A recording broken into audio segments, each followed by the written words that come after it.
2022년 4월 4일 예수형제단 월요 저녁 예배를 드리겠습니다. 다 함께 우리 신앙을 고백하심으로 예배를 시작하겠습니다. 나는 전능하사 천지를 만드신 하나님 아버지를 믿사오며 임마누엘 예수님을 믿사오니 그분은 동정녀 마리아에게서 태어나시고 유대교 제사장들에게 고난을 받으시어 십자가에 매달려 죽음을 겪으시고 장사한 지 사흘 만에 죽은 자들 가운데서 살아나셔서 하늘에 오르시어 전능하신 하나님 우편에 계시면서 성령님을 보내시어 저희들을 구원하고 계십니다. 성령을 믿사오며 죄를 사하여 주시는 것과 내 몸이 죽은 뒤에 영혼은 하늘나라에서 영생을 누리는 것을 믿사옵나이다. 아멘. 이어서 신앙 안내 말씀을 드리겠습니다. 오늘 신앙 안내를 드릴 내용은 우리가 왜 예수 형제단을 해야 되는가, 그리고 예수 형제단 예배는 어떤 방향으로 무엇을 지향하는가를 설명을 해드리는 것입니다. 기존의 교회와 다르게 우리가 이렇게 예배를 드려야 되고 이렇게 기도를 드려야 된다는 것을 제가 발견을 했고, 그리고 그 발견한 내용을 예배를 같이 드리는 분들께 나눠 드리려고 합니다.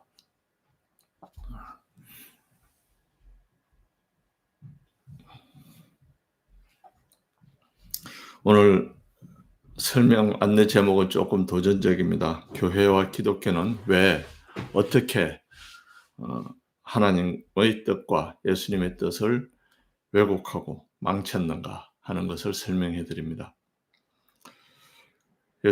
우리는 예수님을 믿습니다. 하나님이 천지를 만드신 것과 예수님께서 이 세상에 오셔서 우리 죄를 대신 속해 주신 것을 믿습니다. 예수님께서 이 세상에 오셔서 하신 일은 세 가지입니다. 첫째, 우리 죄값을 대신 치르신 것입니다. 두 번째, 죽음을 이기시고 부활하심으로써 사망의 권세를 물리치시고 우리를 영생을 얻을 수 있게 하신 것입니다. 영생은 특히 우리가 몸으로 영생을 사는 것이 아니라 영혼이 다시 영생을 누리는 것입니다.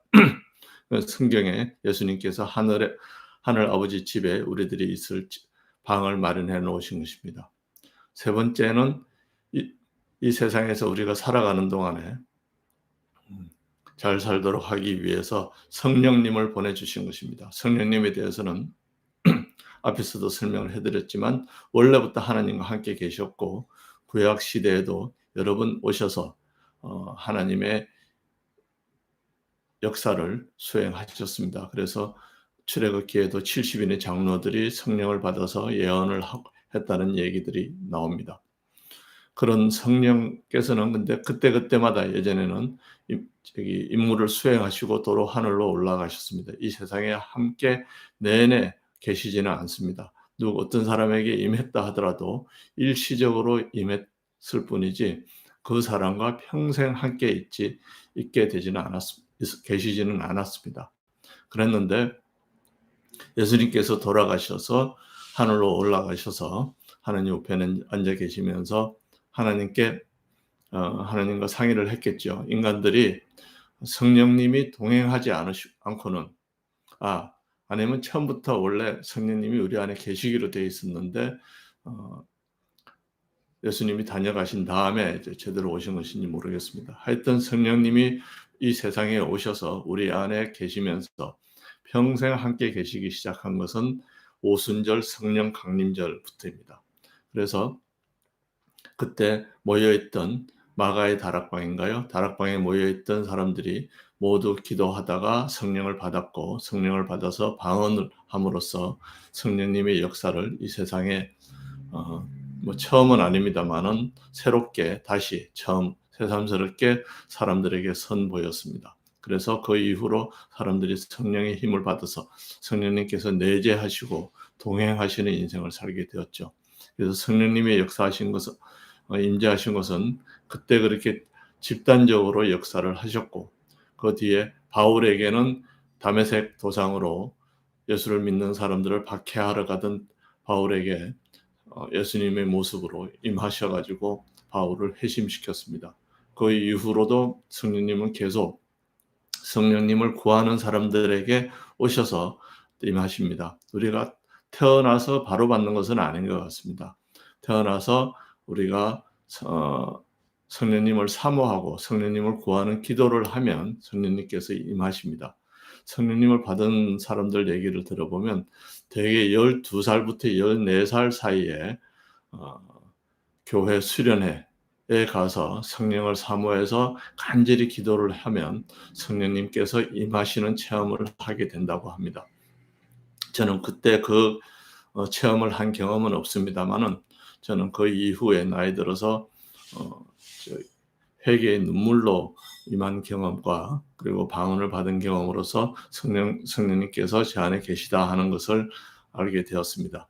근데 대개 어릴 때부터 교회 생활을 한 사람들은 12살에서 한 14살 사이에 중학교 때나 고등부, 중고등부에 수련회에 가서 성령님 주십사 하고 성령님 오십시오 하고 간절하게 기도를 하면 성령님을 받습니다. 심지어는 초등학생들이 성령님을 받은 경험들도 있습니다. 그래서 그 성령님이 임하셔서 우리가 세상 속에 살아갈 때 우리와 동행하면서 우리를 도와주시고 우리를 주장해 주셔서 이 세상 권세를 이기고 우리가 승리하는 삶을 살도록 해 주신 것입니다. 그렇게 죄값을 대신 치르신 것, 그리고 사망을 이기신 것, 그리고 성령님을 보내주신 것이 예수님께서 하신 일이십니다. 그리고 예수님께서 이제 제자들에게 지시를 하셨죠. 성령을 받으라고 먼저 말씀하셨죠. 그래서 예루살렘을 떠나지 말고 모여 있으면서 성령을 받으라. 그래서 그 지시는 잘 이행을 했습니다. 그래서 예수님의 제자들이 성령님을 받았죠. 그 다음에 두 번째 지시는 땅 끝까지 복음을 전하라. 성령을 받으면 땅 끝까지 복음을 전하라.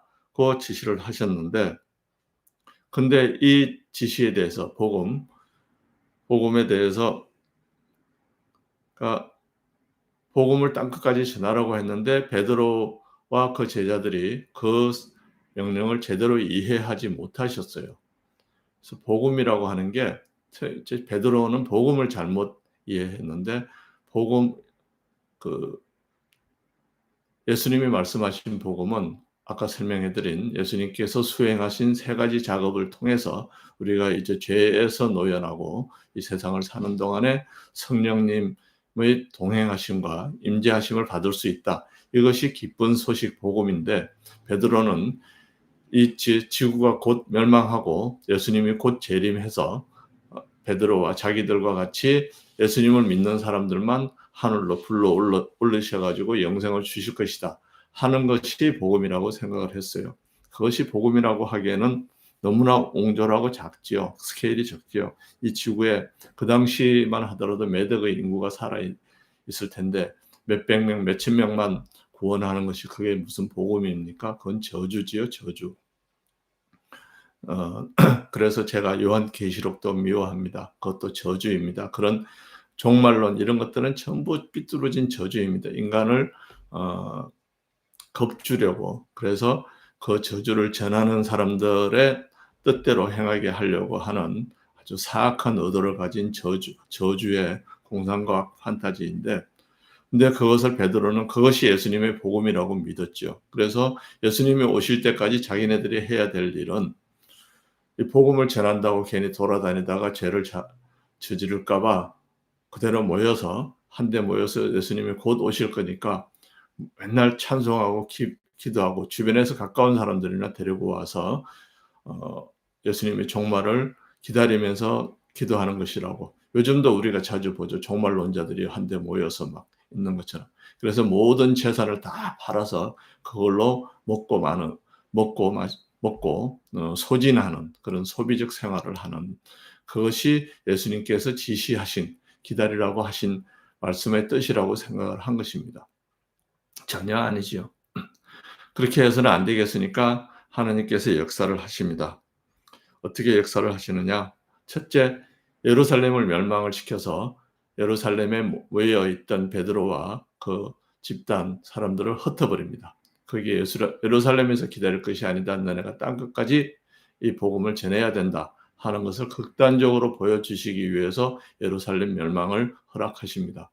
그리고 예루살렘이 멸망하기 전에 예수님께서 예루살렘이 어떻게 멸망할 것이다. 예루살렘이 멸망할 것이라는 사실과 예루살렘이 멸망하기 전에 일어날 징조들을 알려주심으로 인해서 베드로와 예루살렘 교회 사람들은 예루살렘이 봉쇄되기 전에 탈출해서 목숨을 건질 수가 있었습니다.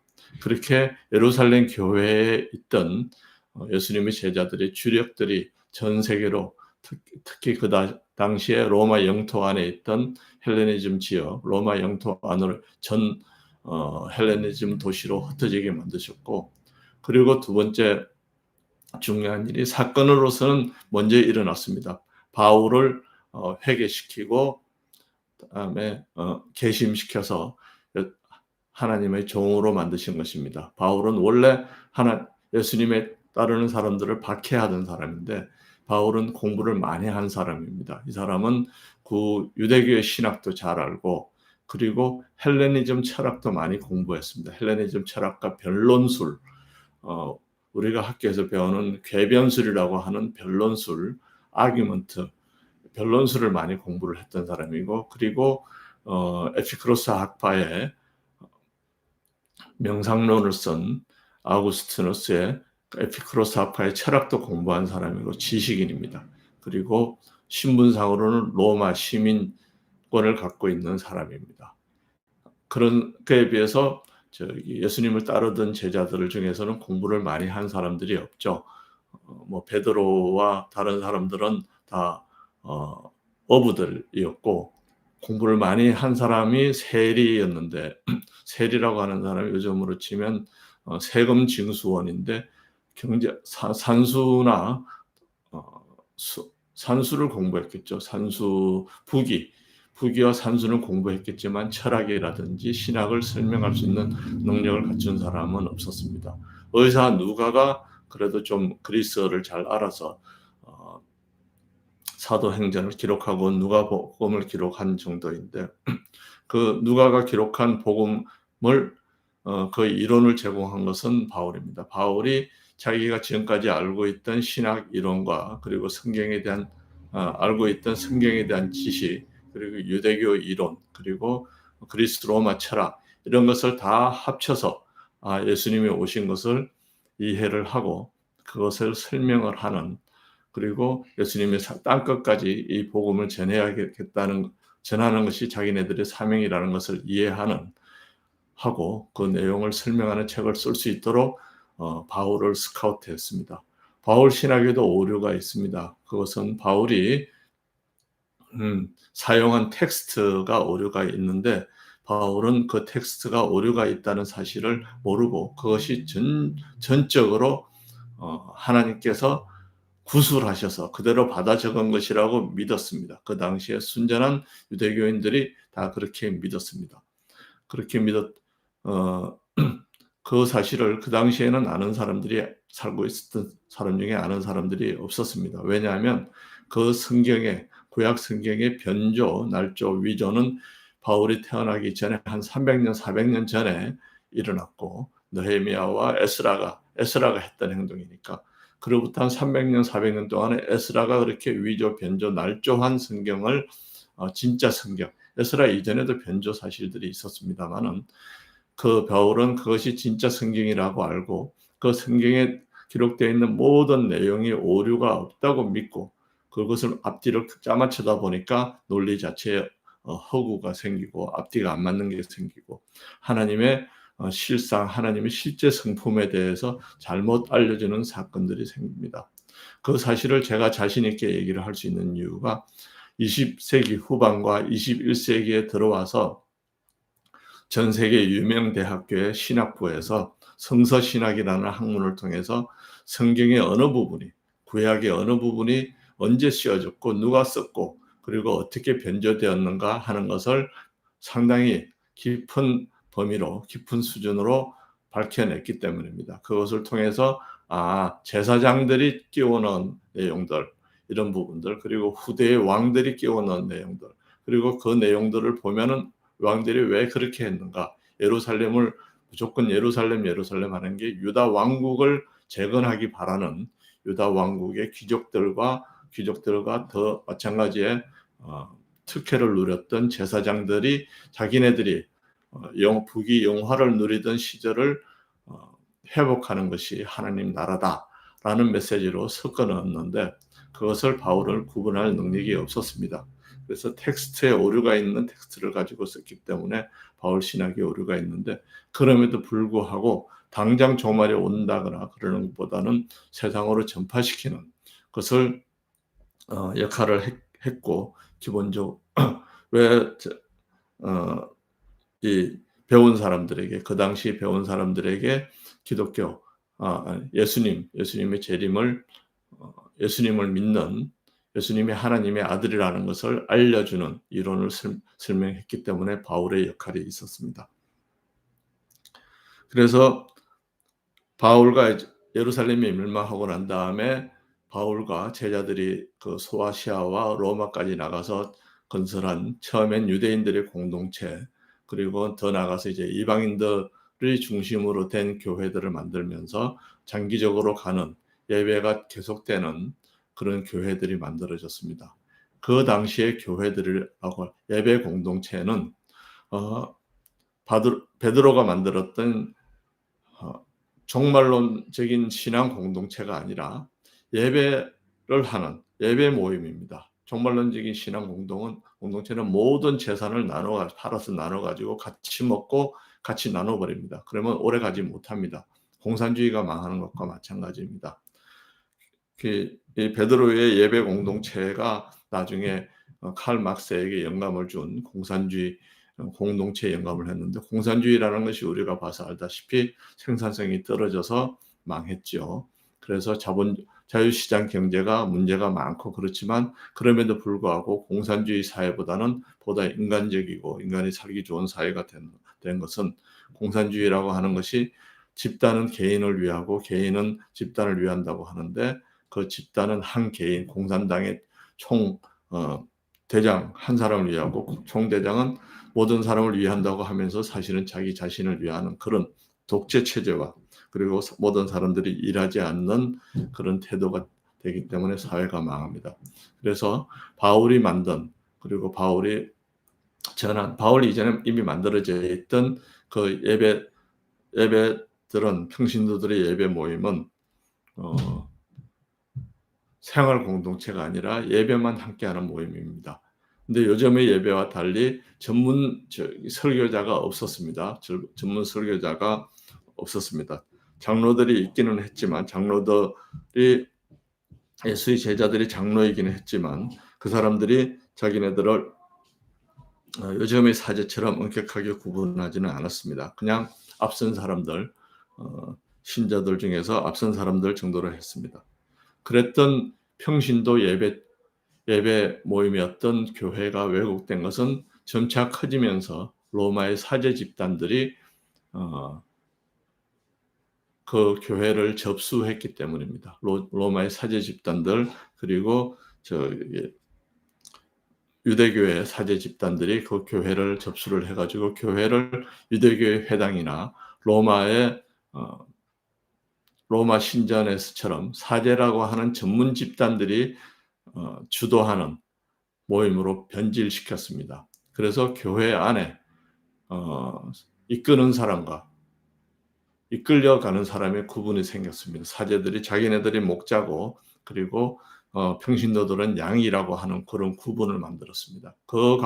그러는 과정에서 신약 성경도 많이 변질이 된 것 같습니다. 그래서 목자의 역할이 계속 나옵니다. 그런데 목자라는 것은 궁극적으로 양을 잡아먹기 위해서 키웁니다. 양이 늙어 죽도록 잘 보살펴 주기 위해서 키우는 거 아닙니다. 그런 목자들이 이끄는 데는 양들이 맨날 간다는 것은 웃기는 얘기입니다.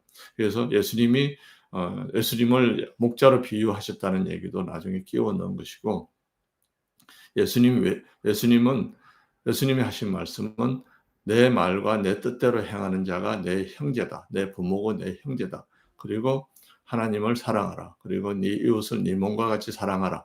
이것만 우리에게 주신 행동 지침입니다. 너희가 목자가 돼서 내 양을 먹이라 이런 얘기는 나중에 지어놓은 얘기입니다. 4대 복음서가 바울 서신보다 한 40년 더 늦게 씌워진 것입니다. 그러니까 40년이면 우리가 일제시대 때 있었던 데 40년이 지난 것입니다.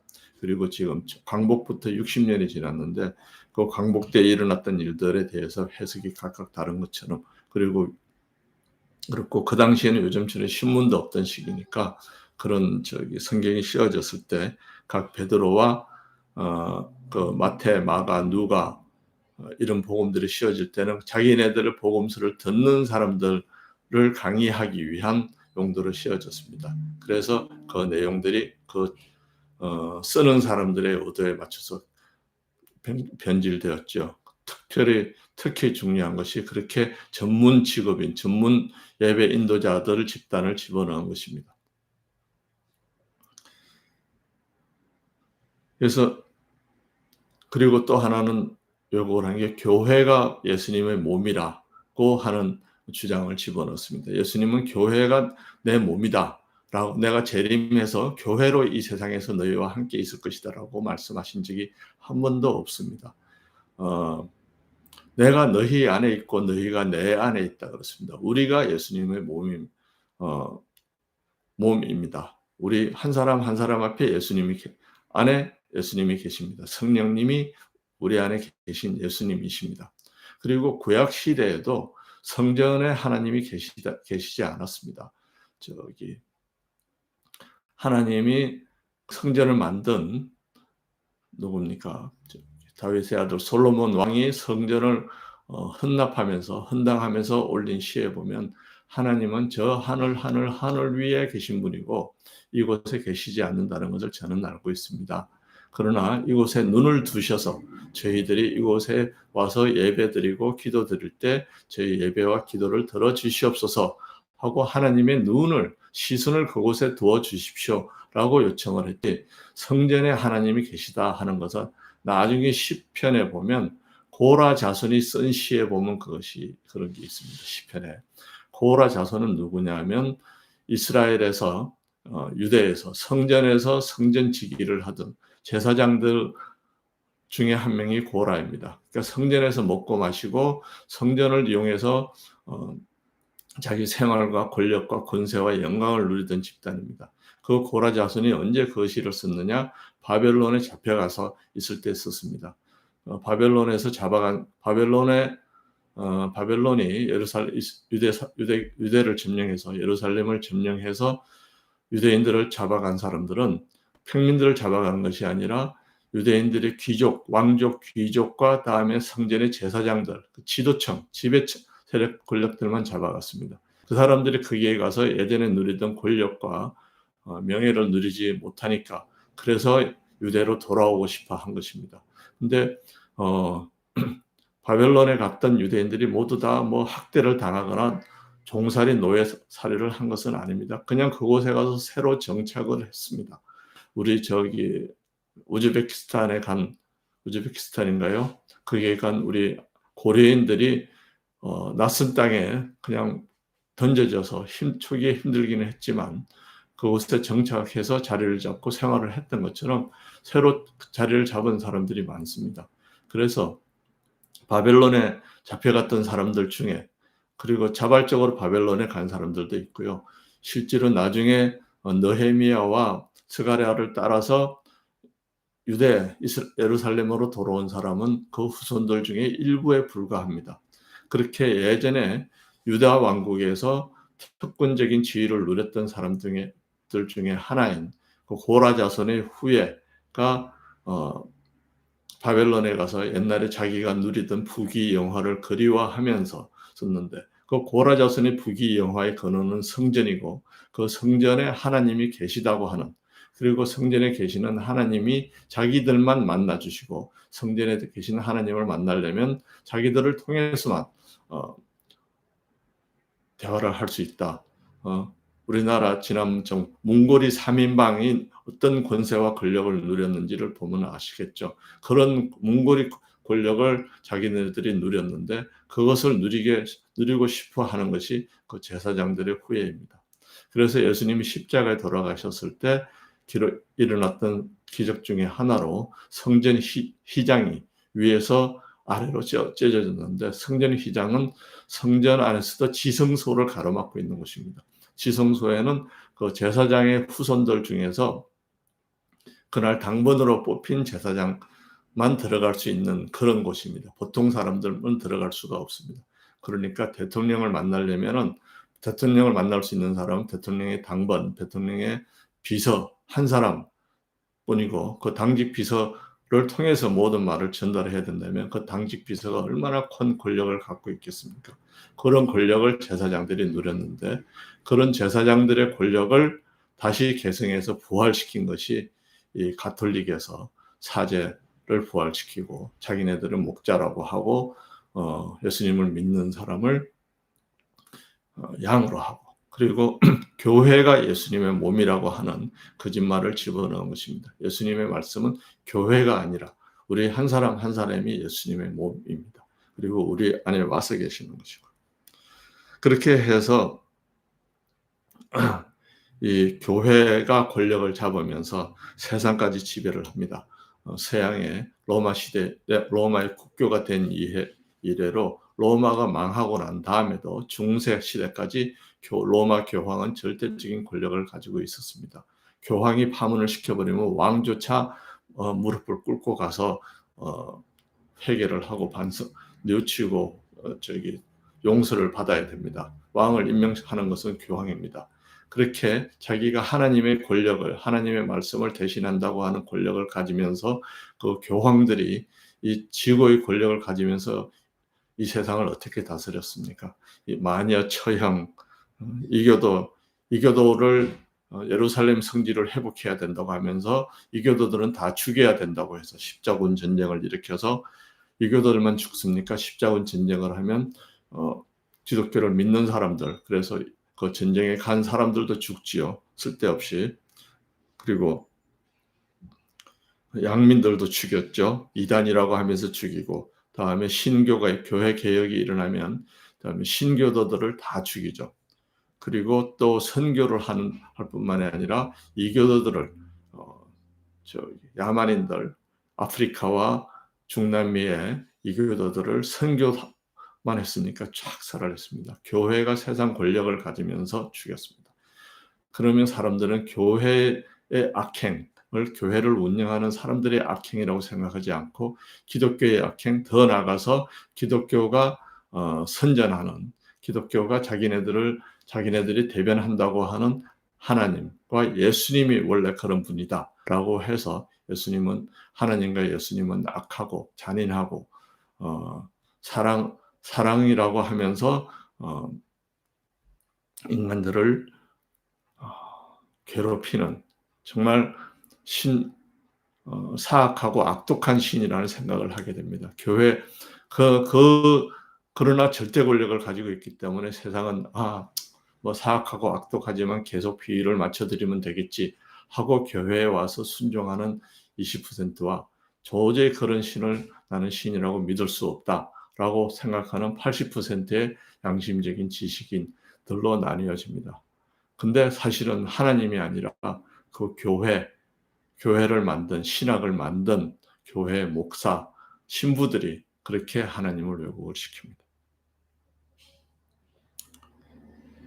그 교회가 처음부터 날조를 했는데 성경을 날조, 변조, 위조를 구약 시대에 했고 그리고 교회가 예수님의 몸이라고 바꿔치기를 했고 다음에 교회를 목회자들이 이끌어 나가는 조직으로 교회 개혁을 이끄는 자와 이끌려가는 자로 양분을 하는 그렇게 초기부터 왜곡된 조직으로 만들었습니다. 목회자들 중에서 착한 분들 많습니다. 신부님 중에서 착한 분들이 많습니다. 어렸을 때 성령을 받은 분들 받고 순수한 마음으로 신학을 공부해야 되겠다고 생각한 분들이 많이 있습니다. 근데 그분들이 왜 그런 역할을 하게 될까요? 심지어는 나이 들면 아주 변질이 되어가지고서 타락해버리는 그런 목사들도 많이 생깁니다. 그 이유는 뭐냐면 성령을 받으실 때는 12살, 14살, 20살 때는 사실은 신학을 모르고 먼저 성령을 받습니다. 하나님은 신학을 잘 공부하고 난 사람에게 성령을 주시는 것이 아니라 먼저 성령을 주십니다. 그러면 성령을 받은 사람들이 자기가 받은 성령을 가지고 어떻게 믿음 생활을 해야 될까 하고 교회를 나가다가 더욱 하나님께 헌신하고 싶다 하면 목회자가 되기를 하고 신학교를 갑니다. 그럼 신학교에 가면은 몇천 년 동안 만들어진 신학 이론을 만들어 왔는데 그 신학 이론이라고 하는 것이 아까 설명해 드린 교회 중심, 그다음에 목회자 중심의 그런 잘못된 왜곡된 변조된 이론입니다. 그러니까 그것을 배우고 가르치다 보니까 교회가 나아질 수가 없습니다. 성령님, 그래서 저는 재미있게 생각을 하는 것이 조영기 목사님의 경우를 보면 처음에 천막교회를 개척하셨을 때 자기가 신학교에서 배운 대로 설교를 하고 했더니 도저히 부응이 안 되더라는 것입니다. 그래서 다시 기도를 하고 성령 중심으로, 성령님을 중심으로 성령 중심의 목회를 하니까 교회가 부흥을 했다고 합니다. 그래서 조영기 목사님의 오중복음 삼박자 구원, 이것이 신학을 많이 공부한 사람들, 이런 사람들은 아주 깊이가 없다, 얕다, 이런 식으로 얘기를 하지만 조영기 목사님이 그 복음서에 충실할 때, 오중복음 삼중 구원에 충실할 때 교회가 엄청나게 발전을 했습니다. 그런데 나중에 조영기 목사님 나이가 드시면서 좀 지식인처럼 되시면서 신학적인 쪽으로 많이 설교가 바뀌어갑니다. 그러면서 순복음교회가 생기를 잃지 않았냐 생각을 합니다. 그래서 신학을 무시하고 성령님의 말씀에 충실했을 때 순복음교회가 부흥을 했었습니다. 저는 그렇게 봅니다. 마찬가지로 우리도 그런 신학이 아니라, 그리고 왜곡된 성경이 아니라 성경 가운데서 하나님 앞뒤 문맥을 보고 상황을 보면 예수님께서 진짜로 하신 말씀과 진짜로 지시하신 내용이 분명히 나옵니다. 그에 따라서 믿음 생활을 하고 기도를 하면 하나님께서, 그리고 예수님께서, 성령님께서 우리에게 주시는 복과 은혜를 받으면서 살 수 있다고 생각을 합니다. 그래서 우리는 평신도들 아무도 특별하게 하나님을 대리하지 않고 단지 우리의 경험을 나누고 우리의 생각을 나누는 똑같은 사람들의 모임, 예배드리는 모임으로서 이 예수 형제단을 계속하면서 매일 기도하고 또 예배드리고, 저는 앞으로 기회가 되면 우리가 또 서로 만나서 함께 예배드리고 서로 격려하고 교제를 나누는 그런 기회도 있기를 바랍니다. 이것이 예수 형제단 모임과 예배에 대한 저희 설명입니다. 기도드리겠습니다. 하나님 아버지, 감사합니다. 오늘 저희들 이렇게 또 예배 드리게 해 주시옵시고, 아버지께서 저희가 알기 원하시는 사실을 서로 나눌 수 있도록 해 주셔서 감사합니다. 아버지, 제가 전해드린 아버지의 뜻이, 제가 설명해드린 내용이 아버지와 예수님의 뜻에 합당한 것이 없기를 원합니다. 그렇게 되면 사람들이 받아들이고 또 아버지와 예수님 그리고 성령님의 뜻에 따라 이 세상을 살아가며 예배드리고 기도드리며 주시는 복과 은혜를 풍성하게 받으면서 살 수 있게 해 주시옵소서. 예수님 이름으로 감사하며 기도드리옵나이다. 아멘. 마친 기도드림으로써 오늘 예배를 모두 마치겠습니다. 하늘에 계신 우리 아버지, 이름이 거룩히 여김을 받으시오며 나라가 임하옵시며 뜻을 하늘에서 이루신 것 같이 이 세상에서도 이루시옵소서. 우리에게 필요한 물질을 때에 맞춰 공급해 주옵시고 우리가 우리에게 잘못한 사람을 용서해 준 것 같이 우리 죄를 사하여 주옵시고 우리를 시험에 들지 않게 하옵시고 모든 악에서 구해 주시옵소서. 하늘과 온 세상의 권세와 영광이 하나님 아버지께 영원히 있사옵나이다. 예수님의 이름으로 기도드리옵나이다. 아멘. 감사합니다. 이번 주간도 하나님의 은혜와 예수님의 은혜와 그리고 성령님의 동행하심을 힘입어서 승리하고 기쁨과 행복과 즐거움을 누리는 한 주간이 되시기 바랍니다. 감사합니다.